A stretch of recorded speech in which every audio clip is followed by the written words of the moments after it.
후에 제자들과 함께 40일 동안 사시면서 마태복음 28장 20절의 말씀처럼 내가 너희와 함께 있을 것이다 이렇게 약속을 해 주셨습니다.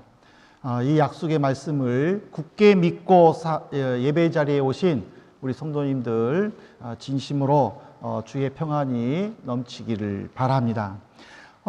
예수님은 지금도 이 자리에 계시고 또 어디든 계십니다. 근데 문제는 우리가 그것을 느끼지 못하고 그리고 또 눈으로 볼 수 없고 그래서 옆에 계시지 않는 것을 불안해하는데 우리가 비록 눈으로 볼 수 없고 손으로 만질 수 없다 할지라도 요한복음 20장 29절에 보면은 보지 않고 믿는 믿음이 더 복되다라는 예수님의 말씀을 굳게 믿으시고 이제부터라도 예수님이 내 곁에 계심을 믿는 우리 한민의 성도들 되시기를 진심으로 소망합니다. 우리 그런 의미에서 우리 한번 옆에 있는 분들하고 인사하십시다.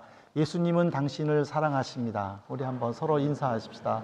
예수님은 당신을 사랑하십니다. 우리가 이거를 알면 정말 기쁠 것 같아요. 우리가 이거를 알면은 힘이 솟을 것 같아요. 하나님이 나를 사랑하십니다. 하나님이 나를 사랑한다. 그거는 축복이고 그리고 선포예요. 여러분들이 어느 곳에 살든지 하나님이 나를 사랑한다. 이 사실을 꼭 믿으시기를 바랍니다. 이것을 잘 보여주는 사람이 누구냐면 바로 바울 사도예요. 바울 사도는 예수님을 믿고 나서부터 아시아로, 그러니까 지금의 터키 지방이, 터키 지역이죠. 아시아로, 그리고 마케도니아로, 지금의 그리스 지역들, 그리고 로마, 지금의 로마, 이곳에 다니면서 복음을 전파하는데 많은 어려움들이 있었어요. 아픔들도 있었고, 그렇지만 예수님이 나와 함께 한다라는 것을 믿었기 때문에 그는 포기하지 않고 더욱 주일에 힘썼어요. 그래서 우리가 지난 주일날에 살펴봤지만 사도행전 19장을 통해서 자기가 가서 병든 자를 위해 손을 얹고 기도해 주지 않고 그냥 자신의 물건을 가지고 아픈 사람에게 얹어도 고침을 받고 귀신이 쫓아나가지 않습니까? 예수 믿으면 적어도 이런 기적들은 체험하지 해야 되지 않겠습니까? 여러분들은 예수님을 믿으면서 어떤 것을 체험했습니까? 나는 이런 거 체험했습니다 하고 말할 수 있는 것이 있겠습니까? 예수님을 위해 예수님께 부르짖었을 때에 기도를 응답받는다든지 아니면 예수님께 찬양하며 예수님의 이름을 높였을 때에 주님으로부터 어떤 음성을 들었다든지 내가 주님을 간절히 바랄 때에 주님이 내게 어떤 그 위로해 주시는, 터치해 주시는 그런 체험을 우리가 누리지 못한다면은 우리는 그냥 환경 속에서 기분이 좋을 때는 주님을 믿고 예배드리고 봉사하지만은 또 기분이 우울하고 또 제대로 일이 풀리지 않으면은 그냥 또 슈트릭 할텐해서 제대로 신앙생활하지 못하는 그렇게 환경에 영향받는 성도가 되어서는 안 될 것입니다. 예수님은 바울을 사랑하셨듯이 우리를 사랑하셨고 바울에게 19장을 통해서 역사하셨듯이 우리에게도 이 19장을 통해서 역사하실 줄로 믿습니다. 그래서 이 사도행전 19장의 말씀을 여러분들의 말씀으로 받고 바울의 기적을 체험하고 은혜를 받았듯이 우리 한민의 성도들도 바울처럼 기적을 체험하고 은혜 받는 여러분 각자의 말씀이 되기를 진심으로 사모합니다. 이제는 사도행전 20장을 살펴보면서 또 우리 각 사람에게 주시는 교훈을 받고자 합니다. 믿음의 능력을 나타내고 또 주의 이름을 높인다 하더라도 하나님께 인정받지 못하면 아무 소용이 없습니다. 이거 굉장히 좀 반전의 말씀이죠. 19장에서는 하나님의 이름을 나타내고 주의 능력을 나타냈는데도 불구하고 또 이 20장 시작할 때에 그런 능력을 나타내서도 하나님께 인정받지 못하면 소용없다. 좀 우리가 완전히 반대의 말씀이어서 이게 뭘까 하고 고민이 될 수 있지만 여러분들 한번 이 말씀을 곰곰이 한번 씹어 보십시오. 마태복음 7장 21절입니다. 나더러 주여 주여 하는 자마다 다 천국에 들어갈 것이 아니요 다만 하늘에 계신 내 아버지의 뜻대로 행하는 자라야 들어가리라. 굉장히 어렵습니다. 어떤 사람은 평생 동안 예수님을 의지하면서 귀신을 쫓아내고 병 고치는 능력을 행했어요. 어떤 사람은 평생 동안 예수님을 의지하면서 말씀을 가르치면서 성도들을 가르치며 섬겼어요. 어떤 사람은 평생 동안 예수님을 의지하면서 교회를 세우고 또 보내주신 교회를 섬기기도 했어요. 그런데 나는 예수님의 이름으로 이러한 일들을 했습니다라고 말하는 그 사람을 향하여 마태복음 27장 23절에 보면은 나는 너희들을 도무지 모른다. 불법을 행하는 자들아 나를 떠나라 하고 화를 내셨어요.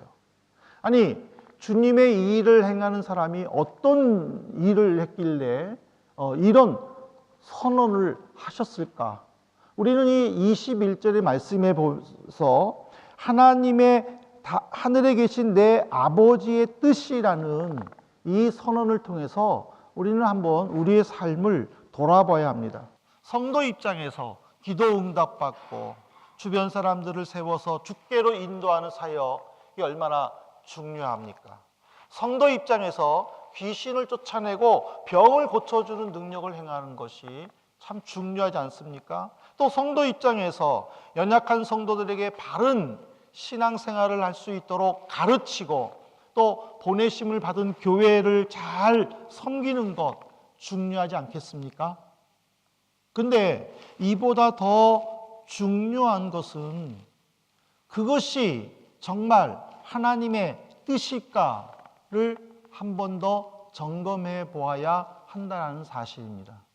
이게 무슨 말이냐면요. 교회 안에서 자기가 이 일을 하면서 자기 일을 하면서 그것이 마치 하나님의 일인 것처럼 착각하지 말라라는 거예요. 내가 교회에서 이 일을 하기 전에, 내가 교회에서 이 말을 하기 전에 정말 그것이 하나님이 원하시는 것일까 한 번 더 묵상해 보라는 뜻이에요. 이것이 하나님의 뜻인가 한번 살펴보고 믿음의 확신을 가지고 섬기고 봉사하고 말하라라는 그런 의미예요. 바울 사도를 보세요. 지금 바울 사도는요, 사도행전 20장에서 어떤 계획을 세웠냐면은 이제 아가야 지방에서 전도 사역을 한 다음에 이제 예루살렘에 6월절 전에 가려고 계획을 다 세웠어요. 그거는 하나님의 뜻이었어요. 그런데 여러분들 사도행전 20장 3절에 보세요. 석 달 동안 있다가 배 타고 수리아로 가고자 할 때에 그때의 유대인들이 자기를 해하려고 공모함으로 마게도니아를 거쳐 돌아가기로 작정하니 바울의 사역을 방해했던 유대인들이 하다 이제는 배 타고 가는 바울을 죽이기 위해 바다에서 바울을 죽이기 위해 계획을 세운 거예요. 그 계획을 알게 된 바울은 이 배를 타고 예루살렘으로 가면은 6월절 전에 충분히 도착할 수 있는데 계획을 변경한 거예요. 그래서 마케도니아로 가서 거기서 육지로 해가지고 돌아가기로 결심을 한 거예요. 그러니까는 6월절 전에 갈 수가 없는 거예요. 그래서 5월절 전으로, 오순절 전으로 이게 계획을 변경한 거예요. 이것이 어떻게 하나님의 이 뜻과 연결되겠습니까? 그런데 사도행전 21장 14절을 보십시오. 그가 고난을 받지 아니하고 우리가 주의 뜻대로 이루어지이다 하고 그쳤노라. 바울 스스로가 사도행전 20장 20절에 보면은 내가 예루살렘에 가면 무슨 일을 당한지 나도 모른다 그랬어요. 그리고 주변에 있는 사람들이 예루살렘에 가면 분명히 바울 사도 당신은 죽을 것입니다. 가지 마십시오 하고 말렸어요. 그럼에도 불구하고 예루살렘에 가는 것은 하나님의 뜻이었어요. 그래서 가겠다고 작정을 한 거예요. 그런데 6월절 전의 계획이 주변 사람들로 인해서 환경으로 인해서 오순절로 바뀌게 된 거예요. 하나님의 뜻인데, 하나님의 뜻으로 지금 예루살렘에 가는데, 지금 나는 6월절 전에 가고 싶다라고 계획을 세웠는데 왜 하나님은 오순절 다음으로, 오순절 전으로 바꿔주셨냐라는 거예요. 여러분들 이것이 이해가 되겠습니까? 내가 주의 일을 한다고 하지만 그것이 정말 하나님의 뜻인지 한 번 더 점검해 봐야 한다는 것을 우리에게 가르쳐 줍니다. 그리고 나서 그는 에베소 교회 장로들과 밀레도에서 만나서 설교를 하고 그리고 이제 배를 타고 마게도니아로 이제 떠나는 내용으로 사도행전 20장이 이제 마칩니다. 이 속에 보면은 두 가지를 주님은 우리에게 삶의 방향성을 주셨는데 첫 번째가 여러분들은 마지막에 무슨 말을 남기겠습니까?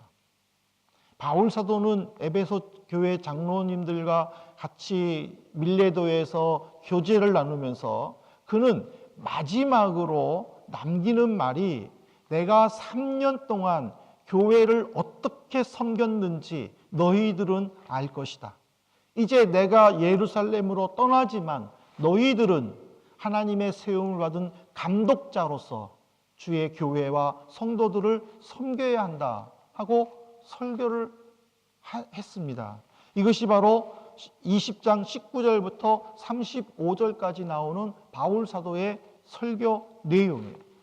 이 내용을 묵상하면서 저는 한 가지 마음에 제 개인적으로 도전받은 말씀이 있습니다. 사도행전 20장 20절이에요. 유익한 것은 무엇이든지 공중 앞에서나 각 집에서나 거리낌 없이 여러분에게 전하여 가르치고, 유익하다라는 것은 영혼의 평안을 주는 생명의 말씀인 복음과 성도로서의 올바른 삶에 대한 권면을 의미합니다. 공중 앞에서라는 것은 회당과 두란노 소원을 말하는 것이고, 그리고 가정이라는 것은 자신이 신방했던 에베소 교회 성도들의 집이나 아니면은 브리스길라와 아굴라 부부의 집을 의미합니다. 그는 자기가 받은 하나님의 말씀을 어느 곳에서나 가르치고 전파하면서 성도들을 믿음 위에 굳게 세웠다라는 거예요. 근데 반대로 우리를 한번 보십시오. 우리도 바울처럼 구원의 확신이 있습니다. 하나님이 나를 사랑한다라는 믿음을 가지고 있습니다. 그럼에도 불구하고 우리가 이 세상을 살아가면서 다른 사람들을 속이거나 성도의 삶을 제대로 살지 못하고 여러 가지의 일로 고민하거나 갈등에 빠진다라는 것은 우리에게 문제가 있지 않겠습니까? 그 문제는 뭐예요? 내 시선과 내 마음이 주님께로 향해 있지 않고 이 세상과 사람에게 향했었기 때문일 것입니다. 그래서 하나님의 뜻을 구하기보다는 자기의 뜻과 계획을 더 중요하게 생각하고 주님의 일은 자신의 상태에 따라서 행하면서도 그것이 마치 하나님의 섭리인 것처럼 꾸밀 때도 있었다라는 사실입니다. 근데 바울 사도는 그러지를 않았어요. 에베소 교회에서 3년 동안 그 교회를 섬기면서 자기가 죽을 수도 있는 그 마지막 시점에서 내가 3년 동안 너희들을 어떻게 섬겼는지 너희들이 증인이다라고 말을 남기고 예루살렘으로 갑니다. 두 번째로 바울을 통해서 주님은 우리에게 삶의 방향성을 제시해 주시는 것이 뭐냐면 교회에 대한 염려를 가지고 계십니까? 입니다. 바울 사도는 에베소 교회의 장로들과 설교를 하면서 28절에 보십시오. 20장 28절에 보면은 여러분은 자기를 위하여 또는 온 양떼를 위하여 삼가라 하고 부탁을 했어요. 바울이 왜 장로들에게 부탁을 했습니까? 바로 하나님께서 장로들을 교회의 감독자로 세워주셔서 독생자 예수 그리스도의 피로 산 자기 교회를 지키도록 사명을 주셨기 때문입니다. 이 헬라어로 이 감독자라는 것은요, 수호자 또는 조사자라는 뜻을 가지고 있습니다. 감독자는 교회에 들어오는 사람들을 잘 살펴봐야 돼요. 혹시 교회를 어지럽게 하기 위해 들어오는 사람들이 있는지 없는지 살펴보고 교인들에게 그 사람들을 지목해가지고 그 사람들과 교제하지 못하도록 막아주는 것이 감독자의 역할이에요. 그리고 그런 사람들을 내보내는 것이 감독자의 역할이에요. 또 감독자는 성도들이 제대로 믿음 위에 서 있는지, 생명의 길, 구원의 길로 가고 있는지 항상 살펴야 되는 거예요. 그래서 연약한 자들이 있으면 그리스도의 말씀으로 권면하고 그들을 위해 기도해주고 또 그들에게 도전을 해줘가지고 바른 신앙의 길로 가도록 심어줘야 된다는 거예요. 왜? 교회는 그리스도의 피로 세우신 교회이기 때문이라는 거예요. 그런데 이런 것에 관심을 갖지 않고 그냥 교회가 모여서 구제나 하고 또는 사회 사업이나 하고 그러면서 그 속에서 교회의 본질을 찾는다면은 그거는 진정한 교회가 아니라는 거예요. 여기서 예수로 인하여 변화된 세계관, 또 예수를 통하여 얻은 신앙의 체험, 그런 것들을 같이 나눌 수 있고 또 그것을 전달해 줄 수 있는 그 역할이 진정한 교회의 모습이라는 거예요. 그래서 바울은 장로들에게 마지막으로 설교한 내용이 뭐예요? 35절에 보세요. 주는 것이 복이 있다라는 주님의 음성을 인용을 합니다. 근데 물론 예수님은 이 말 그대로 주는 것이 받는 것보다 복이 있다 하고 말씀을 하지 않았어요. 근데 바울 사도가 왜 이 말을 했을까 하고 저는 고민을 해봤어요. 그러다가 조금 예수님이 비슷한 말씀을 하신 것이 사복음서에 나오는데 특별히 누가복음을 보십시오. 누가복음 6장 38절에 보면 주라 그리하면 너희에게 줄 것이니 곧 후일되어 누르고 흔들어 넘치도록 하여 너희에게 안겨주리라. 그러니까 이 말씀에서 주님은 우리들에게 요구한 것은 뭐냐면 가지고 있는 것을 주라는 거예요. 나 혼자 쓰려고 나 혼자 쓰려고 가지고 있지 말고 가지고 있는 것이 어떻든 그것을 나누어 주라, 그런 의미예요. 사랑하는 성도 여러분, 저는 말씀을 결론 지으면서 사도행전 20장을 묵상하면서 우리 모두 다가 하나님 앞에서 어떤 말을 남겼으면 좋을까 저는 고민을 해봤어요. 바울 사도처럼 정말 하나님 앞에서 떳떳하게 남길 수 있을까? 아니면은 하나님이 지금 나한테 와서 질문할 때 내가 무슨 말을 할까 고민하는가? 여러분들은 어떤 자리에 있어요? 내가 이런 말을 디렉트로 주님 앞에 할 수 준비가 되어 있습니까? 아니면 뭐 이렇게 하면서 머릿속으로 자꾸 이렇게 생각하시겠습니까?